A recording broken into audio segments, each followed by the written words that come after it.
Arab ലോകത്തെ ആദ്യ ആണവോർജ്ജ നിലയം അതിൻ്റെ നിർമ്മാണം വിജയകരമായി പൂർത്തിയാക്കിയെന്നാണ് UAEയുടെ പ്രഖ്യാപനം. അതോടെ ഞെട്ടലിലാണ് അമേരിക്കയും ചൈനയുമൊക്കെ. രാജ്യത്തെ സർക്കാർ നിയന്ത്രിത ന്യൂക്ലിയർ എനർജി കമ്പനിയായ എമിറേറ്റ്സ് ന്യൂക്ലിയർ എനർജി കോർപ്പറേഷനാണ് ഇക്കാര്യം അറിയിച്ചത്.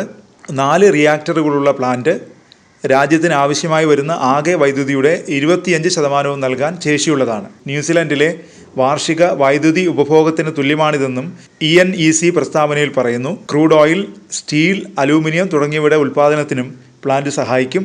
അബുദാബിയിലെ റുവൈസ് നഗരത്തിനടുത്ത് അൽ ദഫ്ര മേഖലയിലാണ് ബറാക്ക ന്യൂക്ലിയർ എനർജി പ്ലാന്റ് സ്ഥിതി ചെയ്യുന്നത്. കാർബൺ ബഹിർഗമനം കുറയ്ക്കാനുള്ള രാജ്യത്തിൻ്റെ പരിശ്രമങ്ങളിൽ സുപ്രധാന ചുവടുവയ്പ്പാണിതെന്ന് UAE president Sheikh Muhammad bin Zayed Al നഖ്യാൻ എക്സിൽ കുറിച്ചു. രാജ്യത്തിൻ്റെയും പൗരന്മാരുടെയും പുരോഗതിക്കായി ഊർജ്ജരംഗത്തെ പ്രവർത്തനങ്ങൾ തുടരുമെന്നും അദ്ദേഹം പറഞ്ഞു. 2012 ബറാക്ക ആണവോർജ്ജ നിലയത്തിൻ്റെ നിർമ്മാണം ആരംഭിച്ചത്. പൂർണ്ണതോതിൽ പ്രവർത്തന സജ്ജമായാൽ പ്രതിവർഷം 2.2 കോടി ടൺ കാർബൺ ബഹിർഗമനം കുറയ്ക്കാനാവുമെന്നാണ് കണക്കുകൂട്ടൽ. 48 ലക്ഷം കാറുകൾ റോഡിൽ നിന്നും മാറ്റുന്നതിന് തുല്യമാണിത്. പ്രതിവർഷം 48 ടെറാവാട്ട് അവേഴ്സ് ക്ലീൻ ഇലക്ട്രിസിറ്റി ഉൽപ്പാദിപ്പിക്കാൻ ശേഷിയുള്ള പ്ലാന്റ് രാജ്യത്തിൻ്റെ ഭാവി സാമ്പത്തിക വളർച്ചയ്ക്കും ഏറെ സഹായകമാണ്.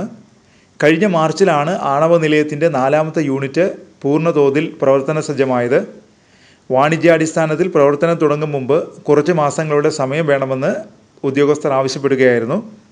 അബുദാബിയുടെ പടിഞ്ഞാറൻ പ്രവിശ്യയായ അൽ ഗാർബിയയിൽ സ്ഥിതി ചെയ്യുന്ന ബറാക്ക ആണവ നിലയം 2008 നിർമ്മാണം ആരംഭിച്ചത്. 2030 കാർബൺ പുറന്തള്ളൽ പൂജ്യമാക്കാനുള്ള രാജ്യത്തിൻ്റെ ശ്രമത്തിൽ 24% വിജയം കൈവരിക്കാൻ ഇതോടെ കഴിഞ്ഞെന്നാണ് UAEയുടെ വിലയിരുത്തൽ.